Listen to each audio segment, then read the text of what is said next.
नमस्कार, मेरा नाम है आरजी अंजलि। मैं हूँ रेडियो मिर्ची से और आप मुझे देख रहे हैं मुजफ्फरपुर जनता की आवाज़ में।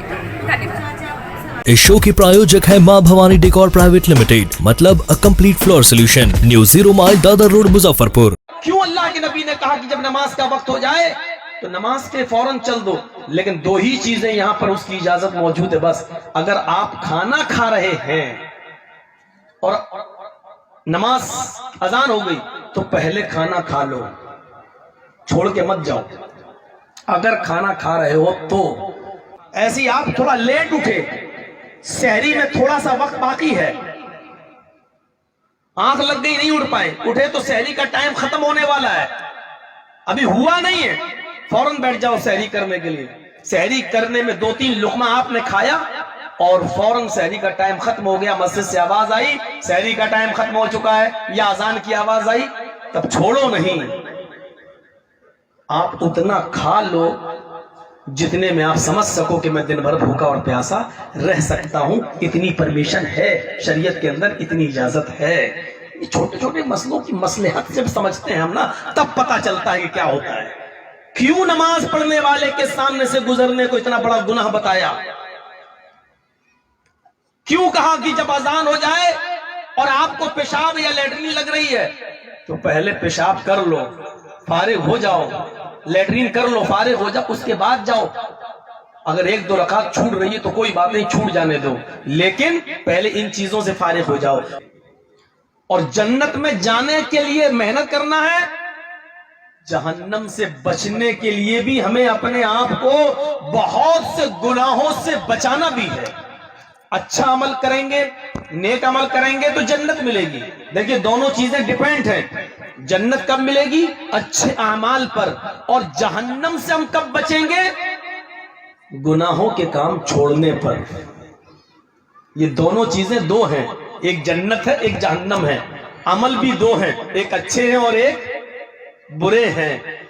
जन्नत अच्छे अमल करने पर मिलेगी और जहन्नम से नजात बुरे और गंदे हराम काम छोड़ने पर मिलेगी। हम नमाज तो पढ़ रहे हैं लेकिन शराब भी पी रहे हैं। हम नमाज तो पढ़ रहे हैं लेकिन सूद भी खा रहे हैं। हम नमाज तो पढ़ रहे हैं लेकिन चोरी भी कर रहे हैं। हमारी घर की औरतें नमाज तो पढ़ रही हैं लेकिन बेपर्दा भी घूम रही हैं। अब आप कहिए मौलाना जन्नत तो मिलेगी, नमाज पढ़ रहे हैं, हाँ अच्छे अमल कर रहे हैं, जन्नत मिलेगी, लेकिन बुरे काम पर जहन्नम भी मिलेगी। अब जब बुरे कामों की सजा जहन्नम में भुगत लोगे, सह लोगे और फिर राई के दाने के बराबर भी ईमान होगा, तब अल्लाह जहन्नम की सजा देने के बाद फिर आपको वहां से निकालकर जन्नत के अंदर दाखिल करेगा। उसकी भी शर्त यह है कि अगर हमारे दिल में राई के दाने के बराबर भी थोड़ा सा भी अगर ईमान होगा तो। लेकिन थोड़ा सा भी ईमान हमें दिखाई नहीं देता है मौलाना, थोड़ा सा भी ईमान नहीं दिखाई देता है। मुझे तो नहीं दिखाई देता है। थोड़ा सा ईमान किसे कहते हैं? तो छोड़ दीजिए बहुत ज्यादा ईमान, उसमें तो कोई नहीं आएगा। थोड़ा सा ईमान क्या है? चलिए थोड़े से ईमान को देख लेते हैं। थोड़ा सा ईमान ये भी हमारे अंदर है कि नहीं, चलो इसको देख लेते हैं। अल्लाह के नबी ने फरमाया मन रआ मिनकुम मुनकरन फलयुगय्यिरु बियदी, जब कोई बुराई अपनी आंख से देखो तो उसको अपने हाथ से दूर कर दो, अपने हाथ से मिटाओ। जो भी कोई बुराई देखो तो उसको अपने हाथ से रोक दो। क्या हम बुराइयों को देखकर अपने हाथ से रोकते हैं? सुबह मौलाना जर्जिस को कलिया चक लेके चलिएगा, चौरंगी पे जाते ही आपको चौराहे पर मुसलमान लोग लॉटरी बेचते हुए दिखाई देंगे, टिकट, जो हराम है, और ये बिजनेस करने वाले मुसलमान हैं। अब जर्जिस साहब उसकी लॉटरी उठा के फाड़ने लगे तो क्या अंजाम होगा बीच चौराहे पर? आप कहोगे ये क्या कर रहे हो? अब जर्जिस साहब चिल्ला रहे हैं हराम है। अरे हराम है तो जलसों में बोलो, यहां तुमने उसकी लॉटरी क्यों फाड़ दी? साहब गलत काम है, गलत काम है तो सुन तो लेते हैं तुम्हारी 2 घंटा। इधर किसी का तुमने नुकसान क्यों किया? अपने हाथ से उसकी लाडरी फाड़ने की ताकत नहीं है मेरे अंदर, क्योंकि अगर आज हम ये बुराई रोकेंगे, कल उसी के बगल में दूसरा आदमी दूसरी बुराई कर रहा है। क्या कर रहा है? उसकी मोबाइल की मैकेनिक की दुकान है, वो मोबाइल बनाता है बेचारा।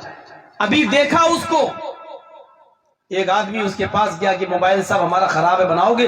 उसने देखा और चेक किया, उसको मालूम है कि इसमें 100 रुपए की चीज पड़ेगी और सही हो जाएगा, लेकिन उसने कस्टमर को डरा दिया, साहब इसका तो ये भी खराब है, ये भी खराब है। नहीं नहीं साहब, कहीं और ले जाओ, हमारे यहाँ तो उसमें 1000 रुपए लगेंगे तब मोबाइल बनेगा, एंड्रॉइड मोबाइल है।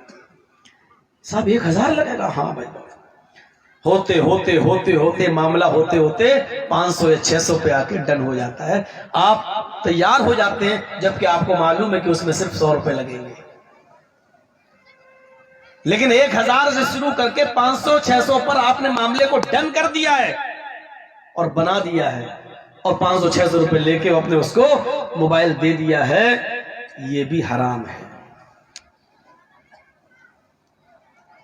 अब जर्जी साहब उससे कहे, साहब तुमने तो 100 रुपए की चीज डाली है, 500 क्यों ले लिए? अरे तुम्हें इससे क्या मतलब, ये मेरे हाथ की कला है। इसी को कुरान ने कहा, या अय्युहल्लज़ीना आमनू ला ताकुलू अम्वालकुम बैनकुम बिल बातिल। आए ईमानो वालो, आए मुसलमानों, तुम आपस में एक दूसरे का माल नाजायज तरीके से मत खाओ। ला ताकुलू अम्वालकुम बैनकुम बिल बातिल, तुम किसी का माल नाजायज तरीके से मत खाओ। 500 रुपए लेना था, ले सकते थे तुम, लेकिन कह देते साहब 100 रुपए की चीज पड़ेगी, 400 मेरी मेहनत, 500 रुपए लेंगे, देना हो दो, नहीं तो जाओ कहीं और जाओ। आप खुलकर बोलिए उसको, साहब 100 रुपए की चीज, 400 मेहनत, 500 लेंगे। लेकिन आप ये बोल नहीं सकते।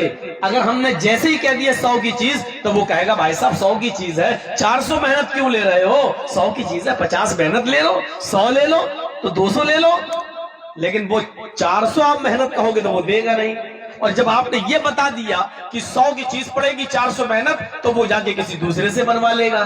तो आप ये भी जानते हैं कि 100 बता देंगे तो फिर वो दूसरे से बनवा लेगा, फिर हमारे पास नहीं आएगा। तो आपने डायरेक्ट झूठ बोला कि भाई इसमें ये चीज खराब है, ये पड़ेगी 1000 रुपए लगेंगे। तो आपने बोला तो उससे झूठ ही है ना, तो ये हराम है।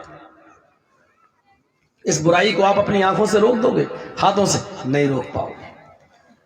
कुरान, अल्लाह के नबी दूसरा रास्ता बताते हैं, अगर अपने हाथ से दूर करने की ताकत ना हो किसी बुराई को, व इल्लम यस्तति फबिलिसानिही, अगर तुम्हारे अंदर अपने हाथ से किसी बुराई को दूर करने की ताकत नहीं है, तो अपनी जबान से ही उसको समझा दो, उसको मना कर दो। देखो भाई, ये लाटरी तुम बेच रहे हो, ये हराम है, नाजायज है। 100 रुपए की लॉटरी अगर उसको लग गई तो 1 लाख रुपया उसको मिल जाएगा। बैठे बैठे 100 की जगह 1 लाख ले लेना, और जिसके कुछ नहीं लगा उसका 100 रुपया चला जाना, ये हराम है, गलत है, इसका बहुत बड़ा गुनाह है। आप उसको बोल सकते हैं, समझाइए, ये ईमान का दूसरा दर्जा है। लेकिन कहीं कहीं ये समझाने से भी फितना हो जाता है। एक शख्स अपने लड़के की बारात लेकर जा रहा है, 200 आदमी बारात में जा रहे हैं। जर्जी साहब ने बस में मर्द और औरतों को बैठे हुए देखा। साहब कहां जा रहे हैं? मौलाना साहब बारात जा रही है लड़के की, आइए आप भी चलिए। जर्जी साहब लेक्चर देना शुरू कर देते हैं, साहब इस्लाम में तो बारात का कोई तसव्वुर ही नहीं है, बारात है ही नहीं है। लड़की वाले के घर खाने क्यों जा रहे हो? लड़की वाले के यहां खाना है ही नहीं। तुम 200 आदमी लड़की वाले के घर लेके जा रहे हो, पहले वो नाश्ता कराएगा, फिर खाना खिलाएगा, फिर उसका निकाह पढ़ाया जाएगा लड़के का, फिर ये लोग उस लड़की की विदा करके घर लाएंगे, जबकि लड़की वाले की यहां खाने का सबूत नहीं है। ना अल्लाह के नबी ने लड़की वालों को, लड़की के माँ बाप को खाना खिलाने का हुक्म दिया है, बल्कि अल्लाह के नबी ने तो यह फरमाया है कि जो लड़की वाले के यहां जाता है बाराती बनकर, 100, 200, 250, 300 आदमियों की जमात लेकर, इतने लोगों को लेकर लड़की वाले के यहाँ जाता। दखल सारिकन व खरज सारिकन, वो चोर बनकर दाखिल होता है, चोर बनकर जाता और डाकू बनकर वापस आता है। इन बारातियों को तो चोर कहा है, डकैत कहा है। डकैती है ना, चोरी क्या हुई ये मौलाना साहब मेरे बगल में बैठे, इनकी निगाह उधर हुई और हमने मोबाइल चुपचाप से जेब में रख लिया इनका। ये क्या हुई? चोरी। और डकैती क्या हुई? मोबाइल दे। नहीं देंगे, नहीं देगा। निकाला चाकू, दे रहा कि नहीं दे रहा? दे। डर के मारे दे दिया उसने, हमने मोबाइल ले लिया। ये हुई डकैती। दोनों में फर्क समझ लिया? चोरी बगैर बताए चुपके से, और डकैती बंदूक रखकर, पिस्टल लगाकर दे ले लिया। ये डकैती है। लड़की वाले के यहां गए, देख 200 आए, खिला। और अगर थोड़ा सा भी नाश्ते में कमी हो गई उल्टा सीधा, तो जिंदगी भर तेरी लड़की को ताने मारे जाएंगे। तेरे बाप ने अच्छा नाश्ता नहीं कराया था।